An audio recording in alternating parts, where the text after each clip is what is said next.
crianças! Eu sou a professora Raquel e estou aqui com o Além das Letras. Crianças, hoje nós vamos dar continuidade aos estudos desta semana.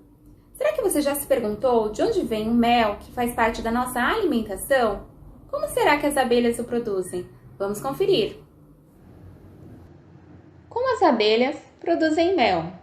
As abelhas, assim como as formigas, são seres sociais, onde cada um tem o seu papel. A rainha, o zangão, as operárias.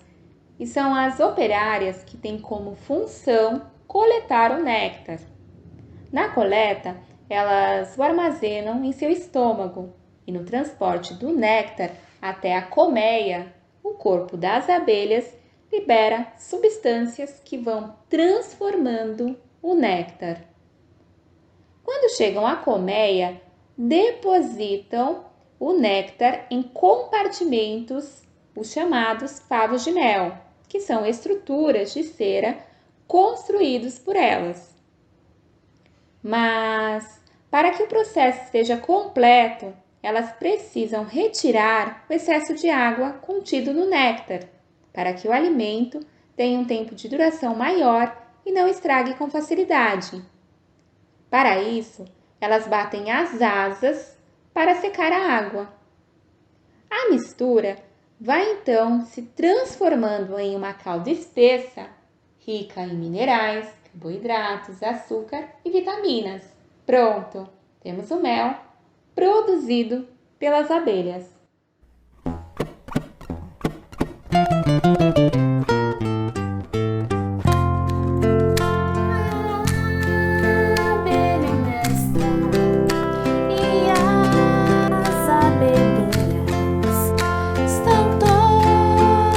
Prontinhas pra ir para a festa nos une que zune. Lá vão pro jardim brincar com a cravina, valsar com jasmim.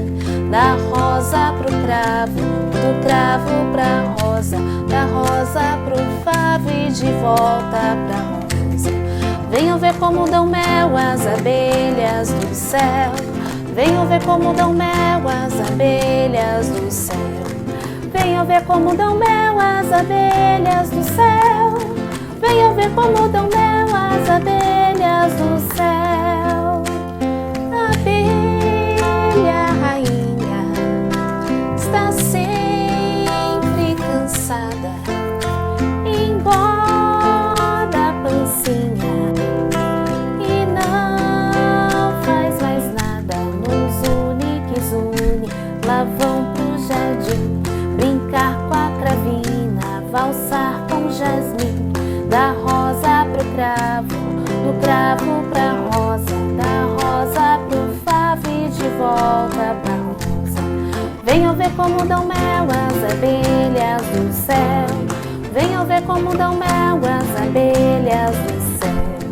Venham ver como dão mel as abelhas do céu.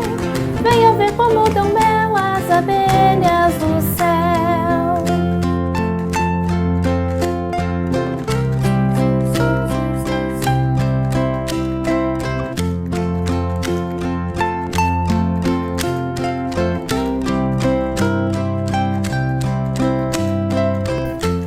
Da rosa pro cravo, do cravo pra rosa, da rosa pro favo e de volta pra rosa. Venham ver como dão mel as abelhas do céu. Venham ver como dão mel as abelhas do céu. Venham ver como dão mel as abelhas do céu. Venham ver como dão mel as abelhas do céu.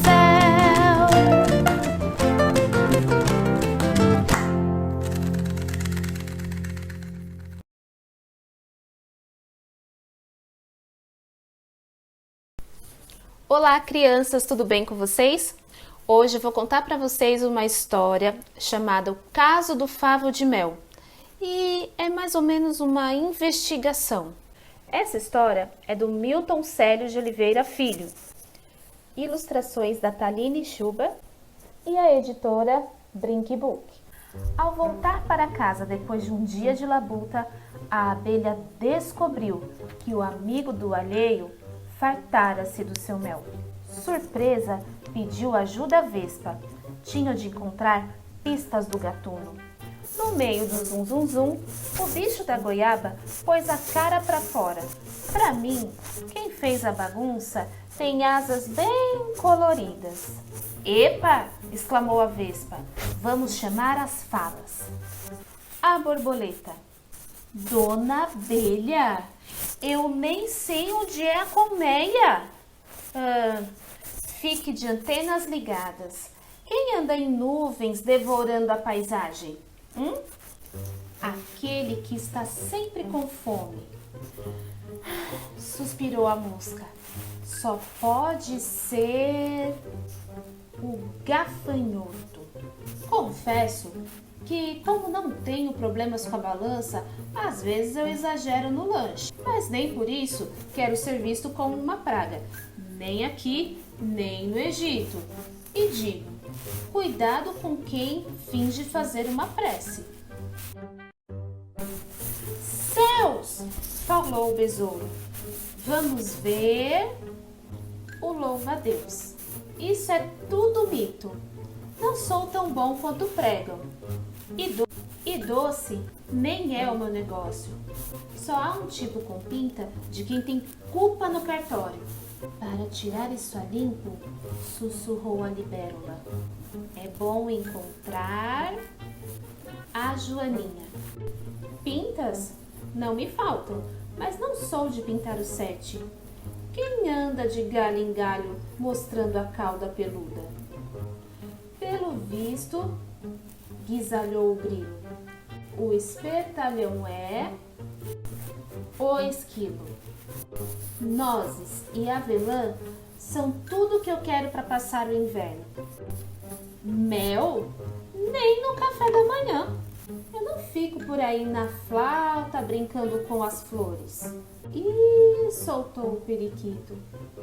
Se não é o colibri. Pois sim, a minha vida já é doce. Tiro o néctar das flores e não perco a cabeça por um grão de açúcar. Opa, zuniu o mosquito. A dica aponta para a formiga. Ora, isso é intriga. Ganho dia com meu trabalho. Não ando por aí com pula-pula nas patas. Zumbiu a mutuca. Temos de ouvir a pulga. Meu cardápio é outro. Só não conto isso para não assustar as crianças. Tirando a coceira que eu causo nos incautos, não passo a vida destruindo casacos. Upa! Disparou a barata. É hora de procurar a traça.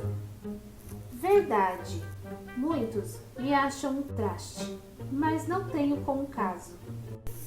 Somente o velho carvalho, que vive espalhando suas bolotas pelo chão dessa floresta, pode dar fim ao mistério. O carvalho. Vamos logo ao assunto. Quem causou a confusão está atrás do meu tronco, com o focinho lambuzado. E aqui vai um aviso. Cuidado com o seu abraço. O urso. Sinto muito, meus amigos, mas que culpa tenho eu? Só um urso de pelúcia resiste a um favo de mel.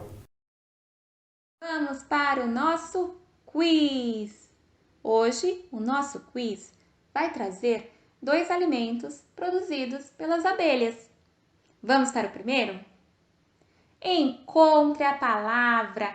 Na imagem, nós vemos o mel, que é um alimento produzido pelas abelhas. Vocês têm 3 alternativas. Coloca o dedinho na tela. Vamos procurar onde está escrito a palavra mel.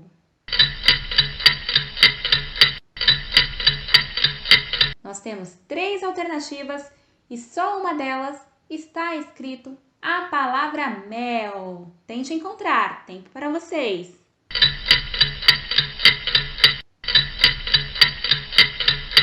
Muito bem! Conseguiram encontrar a palavra?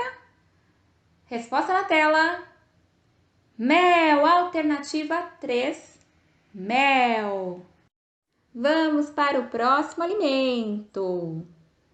Na imagem está aparecendo uma geleia real, que é um dos alimentos produzidos pelas abelhas. Vocês têm também 3 alternativas e vão tentar encontrar onde está escrito geleia real. Tempo para vocês. Coloca o dedinho em cima e vai falando. Geleia real para tentar encontrar. Tempo para vocês.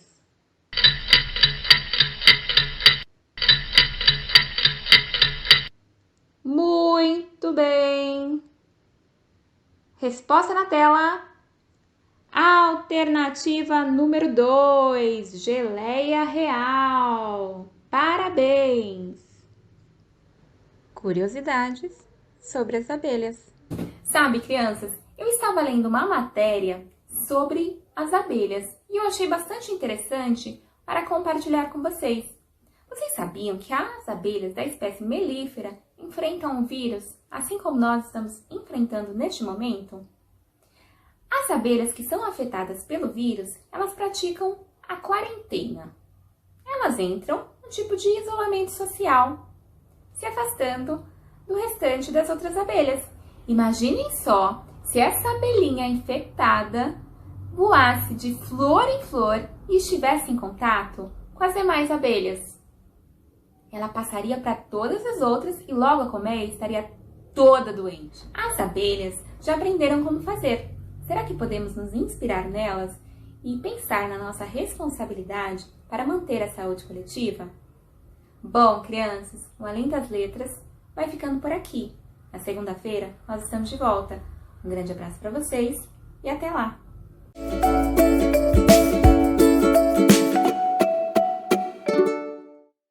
Olá, pessoal! Tudo bem? Vamos começar o desafio do dia. Eu já vou perguntar para vocês se vocês conseguiram completar aquela lista. Sabe por quê? A minha amiga me ligou e ela disse que está vindo aqui buscar. Eu fiz a minha lista, mas não tenho muita certeza se ela está correta. Vamos conferir? Então, olha só a lista que eu montei. Confiram com a de vocês e se eu fiz alguma coisa errada, já gritem daí, porque eu preciso corrigir isso antes de entregar a lista para ela, tá bom? Então vamos lá. O canguru, nas minhas investigações, eu descobri que ele é da Austrália, originário da Austrália. O urso polar, do Círculo Polar Ártico, principalmente envolvendo ali a região da Dinamarca, na Groenlândia, Noruega, Rússia, Estados Unidos, no Alasca e Canadá. O pinguim, eu registrei aqui que ele é encontrado nas águas do sul do Atlântico, do Oceano Atlântico e do Oceano Pacífico.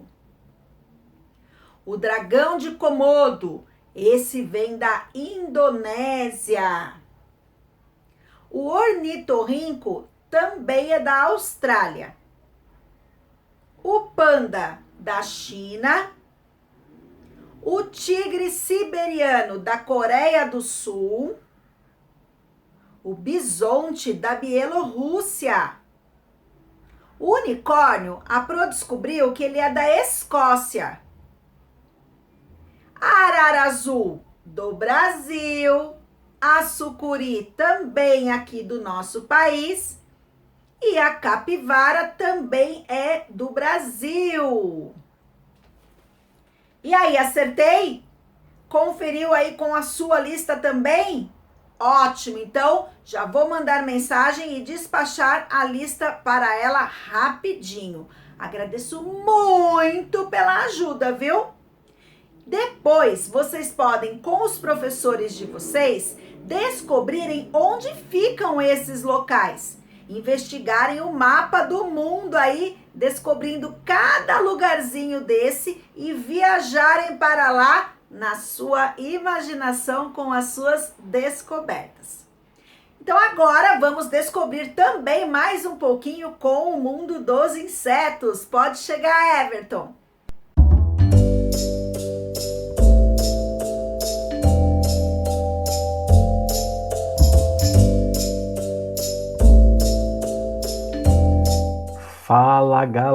galerinha dos Saberes em Casa, tudo bem com vocês? Espero que estejam bem e com saúde. Vim aqui mais uma vez para tirar algumas dúvidas que vocês têm sobre os insetos, as curiosidades de vocês. Vamos lá? Primeira pergunta, pergunta da Laura. Fala pra gente, Laura, qual que é a sua dúvida? Meu nome é Laura e a minha pergunta para os Saberes em Casa é: por que os grilos fazem cri, cri, cri? Aguarda a resposta. Beijos! Bacana, olha só, Laura, que legal. Esse barulho que os grilos fazem, na verdade, é por causa das asas deles. Eles ficam vibrando as asas e conforme essas asas vibram, elas emitem som. Eles fazem isso como um mecanismo para atrair, né, para chamar a atenção das fêmeas, para eles acasalarem. Respondido, Laura? Perfeito, muito boa a sua pergunta. Vamos para a próxima? A próxima pergunta é a do Marcos Antônio. Fala aí pra gente, Marcos, qual que é a sua dúvida? Oi, o meu nome é Marcos Antônio, eu sou do terceiro ano B, estudo na Castro Alves e a minha curiosidade é saber qual que é o maior besouro que existe. Olha só, que legal, Marcos. Aqui no Brasil, a gente tem um besouro chamado lenhador titã, ou titânio. Em algumas referências você vai encontrar com esses dois nomes. Ele pode chegar a medir 17 centímetros de comprimento. Ele é da família dos cerambicídeos, né? Aqueles besouros bonitos, com aquelas antenas grandonas. Então esse daí ele é bem forte. Ele é chamado de lenhador, ele tem esse nome popular, porque ele consegue cortar galhos bem grossos de árvores. Certo, Marcos? Adorei sua pergunta, muito legal. Vamos para a próxima? Próxima pergunta é a do Bernardo. Fala aí pra gente, Bernardo, qual que é a sua dúvida? Oi, meu nome é Bernardo, sou do terceiro ano A, da escola Heraldo Evans. E eu vou falar uma pergunta sobre o besouro Hércules. Por que ele tem aquela pinça enorme na frente dele? Uma pinça gigante, hein? Tchau. Olha, que legal, Bernardo, bacana, boa pergunta. Aquela pinça, né, aquela estrutura do corpo dele é para diferenciar qual que é o macho e qual que é a fêmea. Então, no besouro Hércules, né, aquela estrutura é o macho. Então, isso é importante porque também ele vai utilizar como um mecanismo de ataque, para atacar outros machos, para ele conseguir acasalar com as fêmeas. Então, é utilizado aquela estrutura. É para diferenciar qual que é o macho e qual que é a fêmea. São os machos que têm aquela pinça grandona, e ele usa aquilo para disputar com outros machos uma fêmea. Respondido? Muito boa a sua pergunta. Obrigado. Vamos para a próxima? Nádia, eu sou do quarto ano A e da professora Vilma. Queria saber qual é a força da formiga e quanto peso ela poderia carregar. Muito boa pergunta. Olha só, a formiga pode não parecer, né, por causa daquele tamanhinho pequeno que ela tem, ela consegue suportar até 10 vezes mais do que o seu próprio peso. Vou dar um exemplo para você, ó. Vamos imaginar a formiga saúva. Elas são bem maiores. A formiga saúva, ela suporta até 15 vezes mais o seu peso corporal. Se a gente fosse fazer, né, uma comparação do tamanho da formiga com o nosso, ela conseguiria levantar aproximadamente uns 60, 70 quilos. Muita coisa, né? Então elas são muito fortes, muito fortes. Vamos lá para a próxima pergunta? Próxima pergunta é da Larissa. Fala aí pra gente, Larissa, qual que é a sua dúvida? Oi, meu nome é Larissa, do terceiro ano, e eu queria saber por que o piolho se alimenta de sangue. Muito bom, olha só. Assim como os insetos, outros artrópodes, né, eles se alimentam de sangue porque isso precisa acontecer para ele continuar o seu ciclo reprodutivo. Então, geralmente, esses insetos ou artrópodes que são parasitas, né, que se alimentam, que dependem de outra espécie para se alimentar, eles têm esse hábito, né, que a gente chama de hematofagia, que é o hábito de se alimentar de sangue. Isso acontece com a pulga, acontece com o barbeiro, acontece com os mosquitos e acontece com outras espécies que a gente pode encontrar no ambiente. Respondido, Larissa? Boa pergunta, muito obrigado. Vamos para a próxima? Próxima pergunta é da Maria Eduarda. Fala aí pra gente, Maria Eduarda, qual que é a sua dúvida? Professora, Meu nome é Maria Eduarda Evangelista Mustafa. Eu quero saber as borboletas. O que elas comem e quanto tempo elas vivem? Olha só, muito interessante também, né? Então vamos lá. As borboletas, elas têm hábitos alimentares em diferentes estágios de vida. Então, quando ela é lagarta, ela se alimenta de folhas, né? De frutas que ela encontra, de frutos. Quando ela sofre metamorfose, né? E se transforma na borboleta, geralmente ela tem o hábito alimentar de coisa mais líquida. Então elas se alimentam do néctar das plantas, certo? Em relação ao tempo de vida, também tem uma variação, uma variedade muito grande, por conta de cada espécie de borboleta que existe. Então tem borboletas que conseguem sobreviver 30, 40 dias, outras borboletas vivem no máximo 2 dias, certo? Porque a gente precisa entender que essa fase é a última fase de vida dela. A fase que ela leva um tempo maior, que ela vive mais, é a fase de lagarta.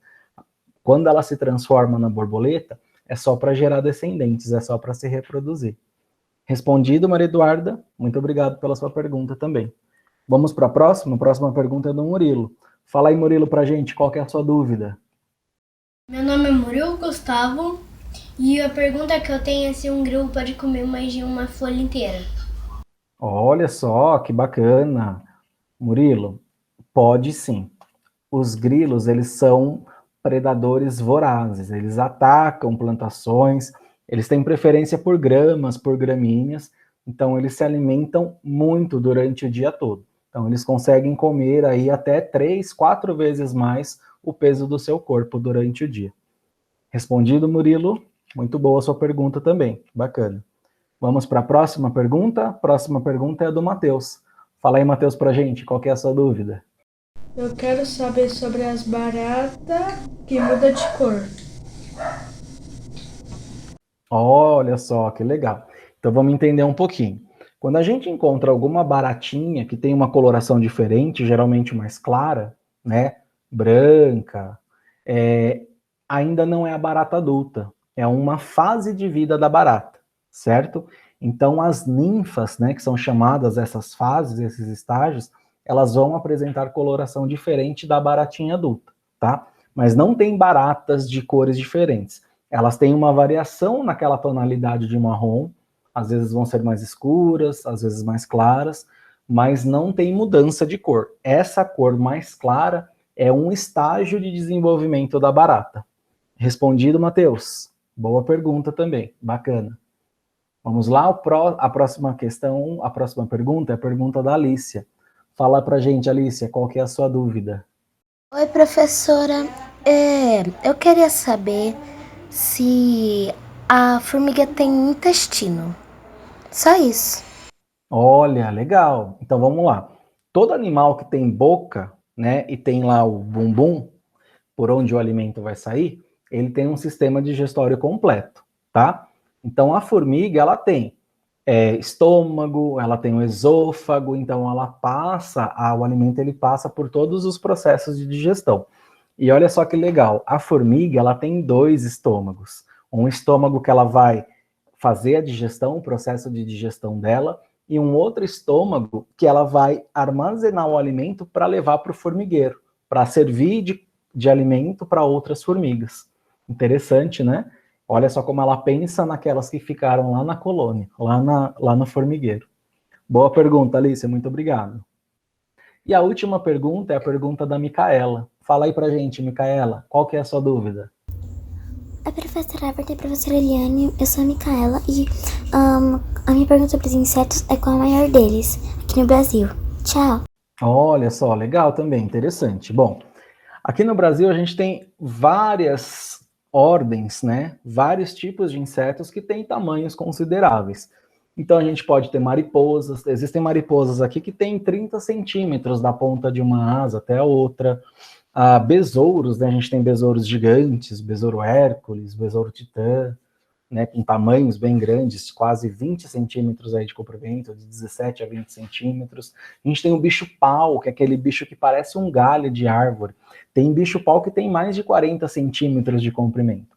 Então, a gente não pode atribuir esse prêmio tamanho para um só, porque tem vários que têm esses tamanhos diferenciados, ok? Muito obrigado pela pergunta, Micaela. E se a sua questão que foi enviada ainda não foi respondida, fique atento nos próximos vídeos que a gente vai respondê-las, ok? Muito obrigado por estarem aqui mais uma vez e estou adorando responder as perguntas de vocês. Beijo, turminha. Até a próxima. Viu só? O tema de hoje, além de tratar sobre algumas questões que têm tudo a ver com o momento que nós estamos passando, por causa do aumento no número de casos do Covid, ele também vai nos ajudar a pensar sobre algumas formas de combate às doenças. Temos como nos prevenir de muitas coisas que acontecem à nossa volta. Então é por isso que vamos falar hoje sobre doenças, sobre as questões de transmissão, os vetores dessas doenças. E para que vocês possam começar a pensar sobre isso, eu vou compartilhar aqui a minha tela com vocês e nós vamos juntos analisarmos o ciclo de uma doença. Vamos lá? Então presta bastante atenção em cada etapa que eu vou te mostrar.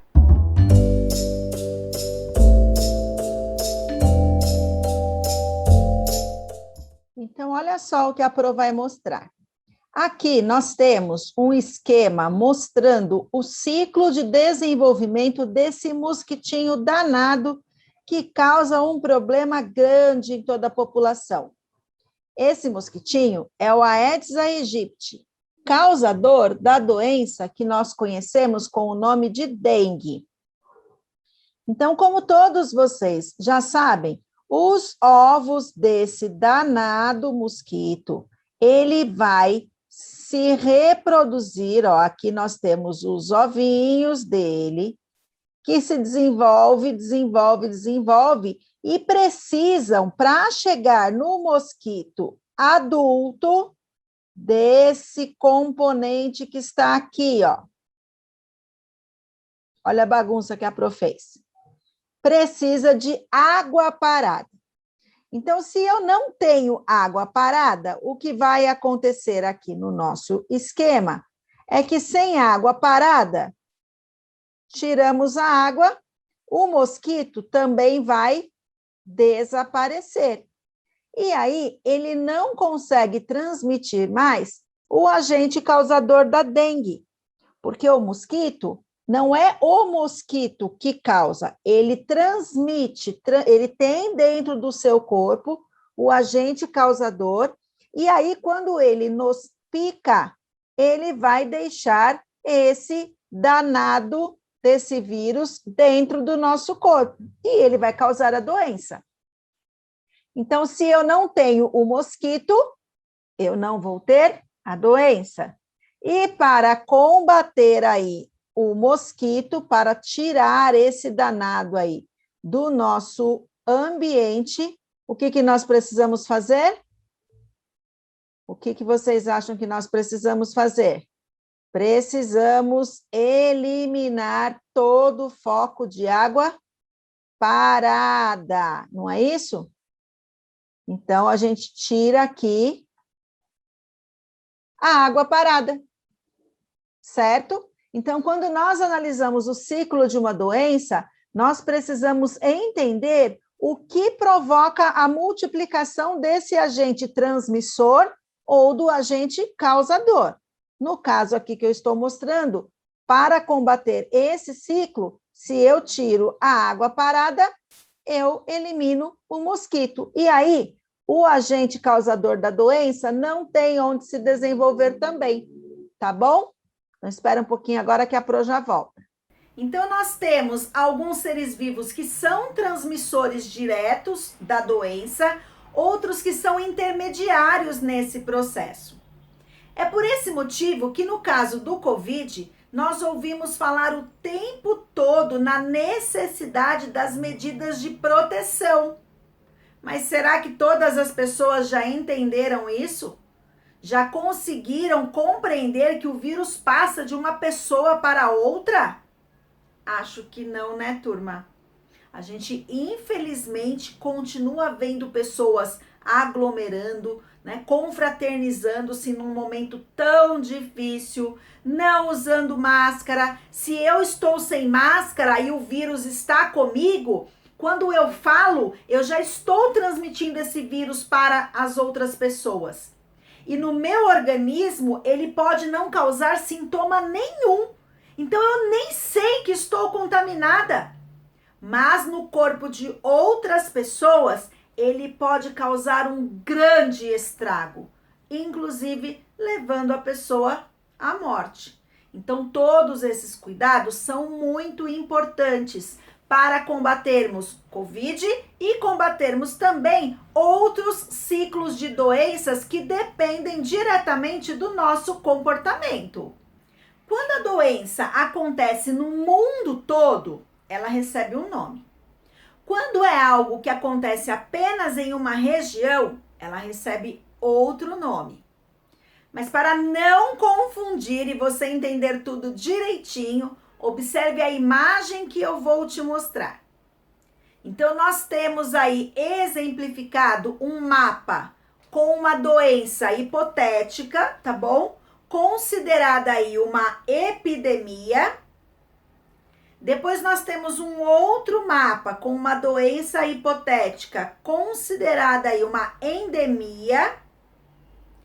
E uma terceira situação com um mapa sendo considerado uma doença hipotética chamada de pandemia. Qual a diferença que vocês conseguem perceber nos três mapas? Olha direitinho, compare esses três mapas. O que você acha que eles têm de diferente? Conseguiram perceber alguma coisa? Sim, não, talvez. Então, observe na tela compartilhada agora o que eu vou te mostrar. Então, agora, vamos ver se vocês perceberam direitinho essa distribuição. Nesse primeiro mapa, nós temos aqui uma doença hipotética, tá bom? Ela aconteceu nessas regiões que estão coloridinhas aqui no nosso mapa. Então, quando nós temos essa doença acontecendo, prejudicando as pessoas em algumas regiões, mas essas regiões estão em diferentes locais no mundo, nós dizemos que ela pode ser uma epidemia. Agora, o outro mapa que a Pro mostrou, vamos ver a diferença.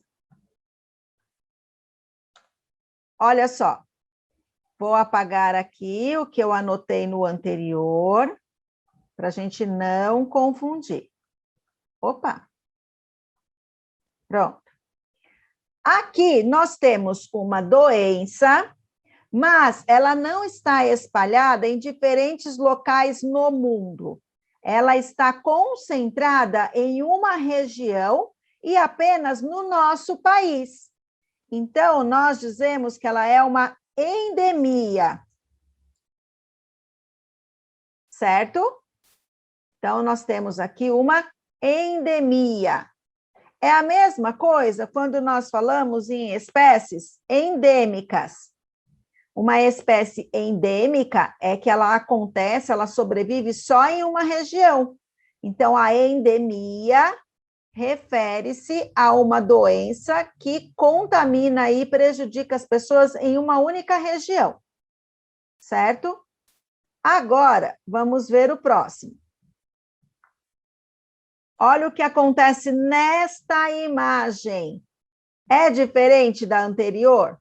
Das anteriores, que eu mostrei duas, né? Nesse caso aqui, nós temos uma doença sendo espalhada em todo o mundo.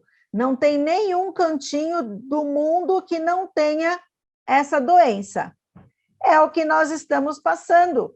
Representa uma pandemia. Então, a pandemia é quando eu tenho a doença sendo espalhada pelo mundo todo. Conseguiram diferenciar? Anotaram direitinho? Então, agora espera um pouquinho que a Pro já volta. Viu só? É por isso que vocês ouvem falar o tempo todo sobre a pandemia causada pelo Covid. Pandemia porque é uma doença que se alastrou por todo mundo. Então, pandemia porque ela acomete as pessoas do mundo todo. E é sobre as doenças que nós vamos investigar e trazer aí as informações para o nosso desafio de hoje. A Pro quer que vocês investiguem o ciclo de alguma doença.